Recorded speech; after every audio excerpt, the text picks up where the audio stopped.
관측 대상이 궤적, 밝기, 가속도에서 동시에 벗어나는 경우 문제는 망원경이 아니라 모델입니다. 이 문구는 그 이후로 과학계 일부를 사로잡았던 불안감을 요약해 줍니다. IATLAS 관측 데이터베이스에 입력되었습니다. 이는 의견이나 추측의 문제가 아니라 알려진 범주에 깔끔하게 들어맞지 않는 측정값에 관한 것입니다. 그리고 이런 일이 발생하면 과학은 성급한 결론을 내리지 않고 속도를 낮춥니다. 핵심은 간단하고 명확합니다. IATLAS는 잘 정의된 궤도 매개 변수를 기반으로 성간 천체로 분류되었습니다. 여기까지는 특별한 점이 없었습니다. 문제는 이러한 매개 변수를 시간이 지남에 따라 관측하면서 내부적인 불일치가 드러나기 시작할 때 발생합니다. 이는 심각한 오류나 단발적인 측정값이 아닙니다. 작고 반복적이며 지속적이고 누적적인 차이입니다.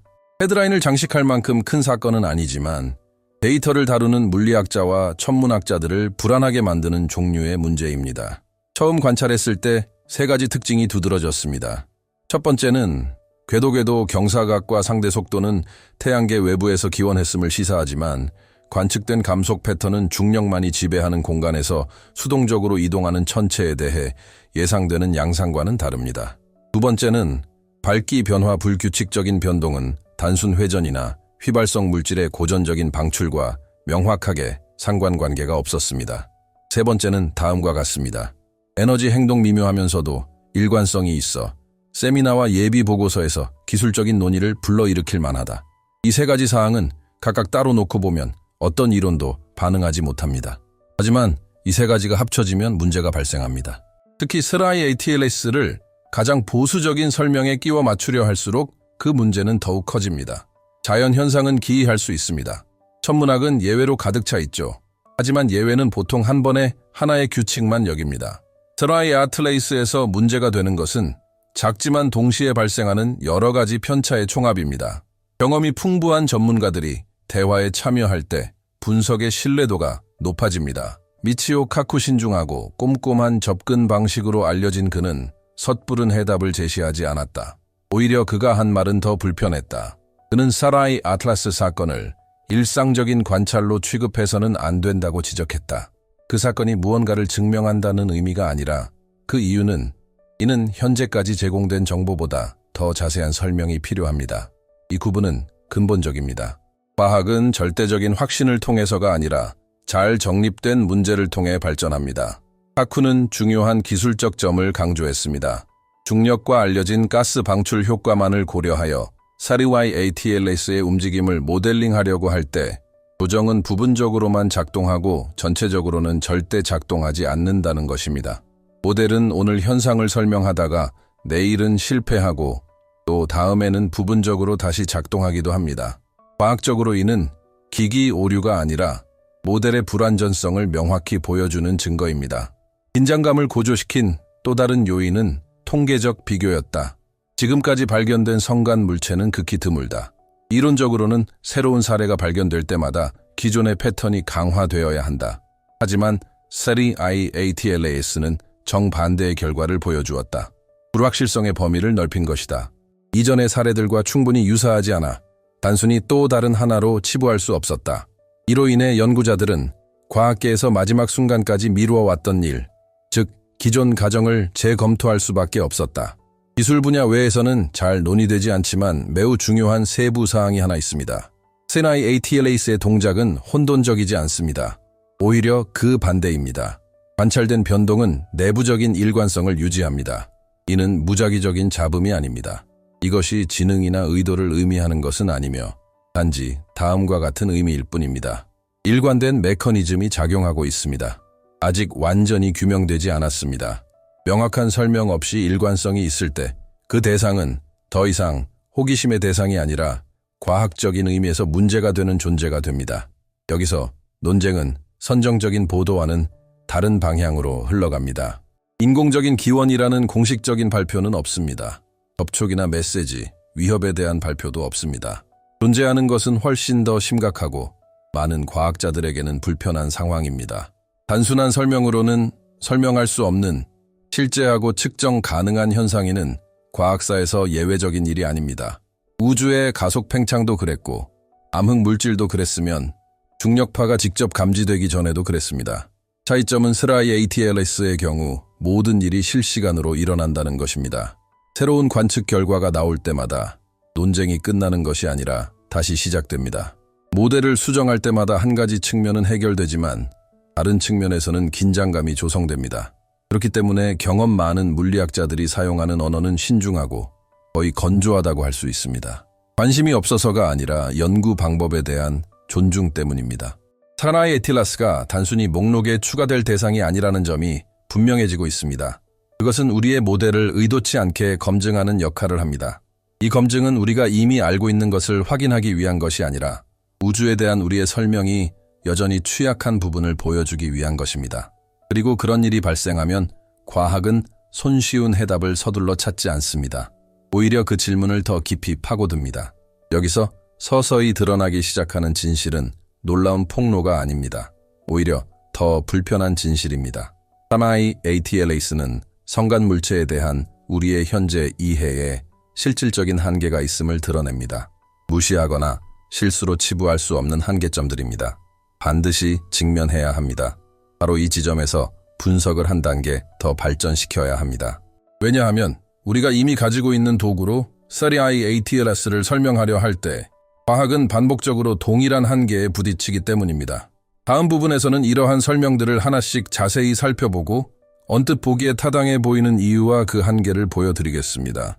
그들 모두 중요한 무언가를 답하지 않은 채 남겨두었다. 여기까지 읽으셨다면 스라이 ATLS가 과장된 헤드라인이나 망원경에 대한 오해의 산물이 아니라는 것을 이미 이해하셨을 겁니다. 이 문제에 대한 불편함은 정반대에서 비롯됩니다. 단순한 해석으로는 설명할 수 없는 확실한 데이터던가의 부분에서는 미스터리 자체에 초점을 맞추는 것이 아니라 그 미스터리를 풀기 위한 실제적인 과학적 노력과 왜 그 노력이 아직까지 완전한 해답을 제시하지 못하는지에 대해 살펴봅니다. 첫 번째 자연스러운 시도는 스라이 ATLS를 다음과 같이 구성하는 것이었습니다. 일반적인 성간 물체임이 기록된 몇몇 천체와 유사한 형태를 띈다. 이러한 유형의 천체는 태양계를 통과할 때 비교적 예측 가능한 행동을 보여야 한다. 즉, 잘 정의된 쌍곡선 궤적, 자전과 관련된 밝기 변화, 그리고 존재할 경우 가스 방출로 인한 가속도, 소위 가속기 등을 보인다. 가스 방출이론적으로 수학적 모델은 이를 상당히 정확하게 설명합니다. 실제로 스라이 ATLS는 첫 번째 시계열 데이터부터 이러한 예측에서 벗어나기 시작했습니다. 태양과 행성의 중력만을 사용하여 궤도를 조정하는 계산은 한동안은 맞아떨어졌습니다. 하지만 그 후 작은 오차가 나타나기 시작했습니다. 심각한 정도는 아니었지만 꾸준히 발생했습니다. 이런 오차는 데이터가 늘어난다고 해서 사라지는 것이 아니라 오히려 스스로 조직화되는 경향이 있었습니다. 다음 가설은 가장 명백했다. 비정형 해성 활동 휘발성 물질이 풍부한 천체는 가열될 때 중력 이외의 가속을 겪을 수 있습니다. 이는 성간 천체를 포함하여 이전에도 관측된 바 있습니다. 문제는 스라이 ATLS의 경우 추정된 가속도 수준과 일치하는 꼬리 부분이 명확하게 관측되지 않았다는 것입니다. 간단히 말해 가스가 방출되고 있다면 그 강도나 관측 가능한 신호면에서 예상과 다르게 나타난다는 것입니다. 일부 연구에서는 특이한 구성, 아마도 수소 얼음이나 반사율이 높은 물질이 줄을 이루는 구성을 제시했습니다. 이러한 추론은 밝기 문제의 일부를 해결하지만 또 다른 어려움을 야기합니다. 구조적 안정성 그러한 휘발성 물질은 태양 복사에 노출되면 빠르게 분해되는 경향이 있지만 관측된 태양 복사는 없었다. 따라서 해당 물체는 물리적 일관성을 충분히 오랫동안 유지했으므로 약한 붕괴로 인한 설명은 배제할 수 있다.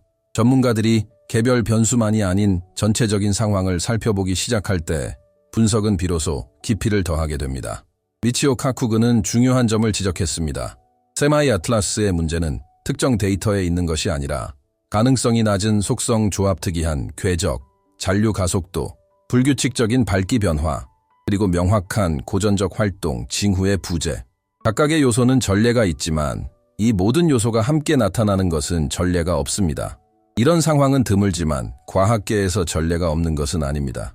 이런 일이 발생할 때마다 두 가지 가능성이 떠오릅니다. 첫째는 이미 알려진 현상이지만 제대로 관측되지 않았던 경우입니다.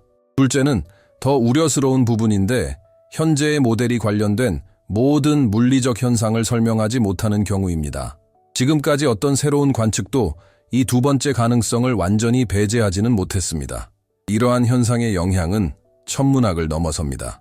어떤 천체가 기본적인 분류 체계를 뒤집을 때 이는 우리가 데이터를 해석하는 방식 자체를 조용히 수정하게 만듭니다.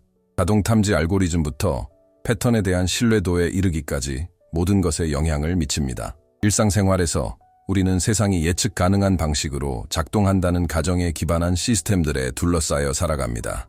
사례의 애틀라스는 바로 이러한 가정이 틀렸음을 직접적으로 일깨워주는 사례입니다. 자연은 이러한 가정에 항상 부합하지는 않습니다. 덜 논의되는 인간적인 영향도 있습니다. 현대 과학은 통계적 통제라는 개념에 기반을 두고 있습니다. 즉, 방대한 양의 데이터는 예외적인 결과를 매끄럽게 정리해줍니다. 하지만 세리마이 ATLAS는 정반대입니다. 통계적으로 불편하기 때문에 오히려 주목받는 것입니다.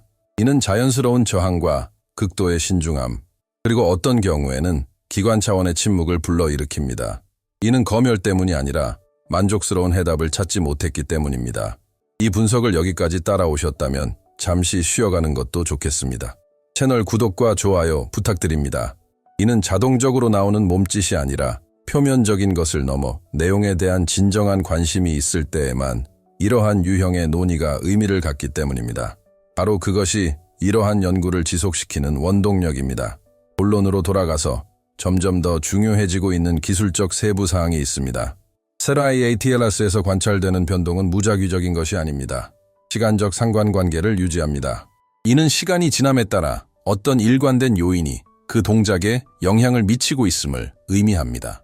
이는 기기 잡음도 아니고 단발적인 측정 오류도 아닙니다. 약하지만 지속적인 패턴입니다. 이 패턴 자체는 특별한 결론을 시사하는 것은 아닙니다. 하지만 몇 가지 단순한 설명들을 배제하는 데는 도움이 됩니다. 과학에서는 가능성을 배제하는 것이 가설을 확인하는 것만큼 중요합니다. 가능한 해답의 범위가 좁아지고 있는 것입니다. 이는 획기적인 발견으로 이어지는 것이 아니라 오히려 점점 커지는 불편한 현실이 서서히 드러나고 있습니다. 현대적인 망원경, 정교한 모델, 그리고 수십 년간 축적된 데이터가 있음에도 불구하고 우리는 여전히 예상과 다르게 행동하는 사물들을 보면 놀라곤 합니다. 세리마이 ATLAS는 과학을 파괴하는 것이 아니라 과학의 한계를 드러내는 것입니다. 바로 이 지점에서 문제의 규모가 달라집니다. 세리마이 ATLAS가 무엇인지에 대한 문제만이 아니라 그것이 현재 우리의 한계에 대해 무엇을 드러내는지에 대한 문제라면 논의는 더 이상 단순히 천문학적인 차원을 넘어서게 됩니다. 인식론적인 문제로 변모하는 것입니다. 세리마이 ATLAS가 무엇인지 설명하려는 것이 아니라 그것을 접했을 때 왜 그렇게 해야 하는지를 보여주려는 것입니다. 가장 위대한 발견은 우주에 있는 것이 아니라 우리가 RM이라는 행위 자체를 이해하는 방식에 있을지도 모릅니다. 데이터, 가설, 모델의 결함을 탐색한 후 세리마이 ATLAS는 단순히 공간을 가로지르는 물체에 그치지 않습니다. 그것은 기술에 대한 시험이 아니라 한계를 직면하려는 우리의 의지에 대한 조용한 시험으로 변모합니다. 이를 무시한다고 해서 당장 결과가 초래되거나 시스템이 붕괴되거나 긴급한 뉴스거리가 되는 것은 아닙니다. 하지만 그보다 더 깊은 대가가 따릅니다. 이미 뚜렷한 긴장감을 보이는 모델에서 편안함을 유지하기 위해 과학은 이상한 현상을 만났을 때 위기에 빠지는 것이 아닙니다. 오히려 그 현상을 못 본 척할 때 위기에 빠집니다. 그리고 역사는 이해의 가장 큰 도약이 바로 명확한 해답이 없더라도 이상 현상을 진지하게 받아들였을 때 이루어졌음을 보여줍니다. 세리마이 ATLAS 프로젝트는 바로 이러한 패턴에 부합합니다. 이 프로젝트가 특별한 것을 증명해서가 아니라 바로 피상적인 설명을 거부한다. 여기서 진정한 위험은 대상을 잘못 분류하는 데 있는 것이 아닙니다. 오히려 현재 우리의 모델이 현실의 제한된 부분 내에서만 완전할 수 있다는 사실을 인식하지 못하는 데 있습니다. 물리학은 작동하지만 우리가 안정적이라고 가정하는 조건 내에서만 작동합니다. 그 범위를 벗어난 현상이 나타나면 억지로 틀을 하려는 유혹에 빠지기 쉽습니다. 세리마이 ATLAS는 이러한 틀짓기에 저항합니다. 이러한 저항은 두 가지 가능한 경로를 낳습니다. 첫 번째는 가장 흔한 경로로 해당 사례를 통계적 예외로 간주하고 기록해둔 다음 넘어가는 것입니다. 두 번째는 더 드물고 어려운 경로로 누적된 예외들이 구조적 격차를 가리킨다는 사실을 받아들이는 것입니다. 여기서 말하는 구조적 격차는 신비롭거나 환상적인 격차가 아니라 바로 그러한 격차를 의미합니다. 개념적인 바로 이 지점에서 논의는 단순히 천문학적인 차원을 벗어나게 됩니다. 언제 미치오 카쿠그는 특정 현상들이 과학으로 하여금 기존의 가정을 제고하게 만든다고 주장할 뿐 방법론 자체를 버리자는 것이 아닙니다. 그는 우리에게 근본적인 사실을 상기시켜주고 있는 것입니다. 모델은 지도일 뿐 실제 영토가 아니라는 점입니다. 영토는 언제나 모델보다 훨씬 넓습니다. 세리아의 에이틀레이스는 우리에게 숨겨진 의도나 인공적인 구조를 믿으라고 요구하지 않습니다. 오히려 더 불편한 무언가를 요구합니다. 바로 우리가 다음을 인정해야 한다는 것입니다. 설명이 없더라도 일관성은 여전히 당연한 사실입니다. 그건 실수가 아닙니다. 그리고 그런 데이터는 조용히 사라지지 않습니다. 축적되고 압력을 가하고 새로운 맥락에서 다시 나타납니다. 이 논쟁에는 눈에 잘 띄지 않지만 심오하게 인간적인 차원이 존재합니다. 우리는 지식을 통제와 연결짓는 시대에 살고 있습니다. 우리는 측정하고 예측하고 시뮬레이션합니다. 무언가가 허점을 통해 새어나갈 때 즉각적인 반응은 방어적입니다. 그것이 위협적이어서가 아니라 바로 지배의 서사를 깨뜨린다. 살인아이 에이틀레이스 로켓은 바로 그런 역할을 합니다. 지구를 위협하는 것이 아니라 우리가 이미 충분히 이해하고 있다는 생각을 위협하는 것입니다. 바로 이 지점에서 질문의 본질이 바뀝니다. 더 이상 이 물체는 무엇인가가 아니라 왜 우리는 어떤 것이 우리의 사고방식에 맞지 않을 때 그토록 불편함을 느끼는가가 됩니다. 과학의 역사는 이러한 불편함이 항상 심오한 변화에 앞서 존재해왔음을 보여줍니다. 상대성 이론도 양자역학도 마찬가지입니다. 둘 다 어떤 확실성을 확인하기 위해 등장한 것이 아니라 끊임없이 발생하는 이상 현상을 해결하기 위해 등장한 것입니다. 좀처럼 공개적으로 논의되지 않는 측면도 있습니다. 우리가 흔히 말하는 제도적 침묵은 의도적인 은폐가 아니라 오히려 극도의 신중함에서 비롯됩니다. 확실한 결론이 없을 때 소통은 위축됩니다. 문제는 이러한 공백이 피상적이거나 극단적인 해석으로 빠르게 채워진다는 것입니다. 그 결과 대중은 완전한 불신과 무비판적 수용이라는 양극단으로 나뉘게 됩니다. 어느 쪽도 도움이 되지 않습니다. 세리아의 에이틀레스는 뭔가 다른 것을 요구합니다. 지속적인 주의근은 기성 해답을 제시하는 대신 새로운 영역을 가리킵니다. 그리고 영역은 언제나 인간의 세계관이 확장되거나 축소되어 온 곳입니다. 바로 이 지점에서 본 연구의 후속 연구가 시작됩니다. 스라의 아틀레이스가 제기한 질문은 단순히 물리적인 것이 아니기 때문입니다. 그것은 철학적이고 인지적이며 어떤 의미에서는 실존적인 질문입니다. 만약 우주가 현재 우리의 모델로는 설명할 수 없는 일관된 구조를 만들어낸다면 이는 현실의 본질에 대해 무엇을 시사하는 것일까요? 그리고 더 중요한 것은 이것은 그것을 이해하려고 애쓰는 마음에 대해 무엇을 말해주는가? 결론 짓기 전에 명확한 이미지를 떠올려 보는 것이 좋겠습니다. 하늘을 단순히 물체가 흩어져 있는 텅 빈 공간이 아니라 우리가 아직 완전히 이해하지 못하는 방식으로 반응하고 조직화하고 스스로를 드러내는 시스템으로 바라보는 것을 상상해 보세요. 세리아의 에이틀레스는 우리 앞을 가로지르는 작은 조각일지도 모릅니다. 아니면 조용히 우리에게 일깨워주는 메시지일지도 모릅니다. 우주는 단순해야 할 의무가 전혀 없다. 이 콘텐츠를 보고 피상적인 생각이 아닌 불편한 생각이 들었다면 채널 구독과 영상 좋아요 그리고 댓글 남겨주세요. 동의하려는 것이 아니라 토론에 참여하려는 것입니다. 결국 남는 질문은 저밖에 무엇이 존재하는가에 관한 것이 아니기 때문입니다. 이게 다입니다. 연구의 가장 큰 한계가 우주 자체에 있는 것이 아니라 우리가 우주를 인식하는 방식에 있다면 어떨까요?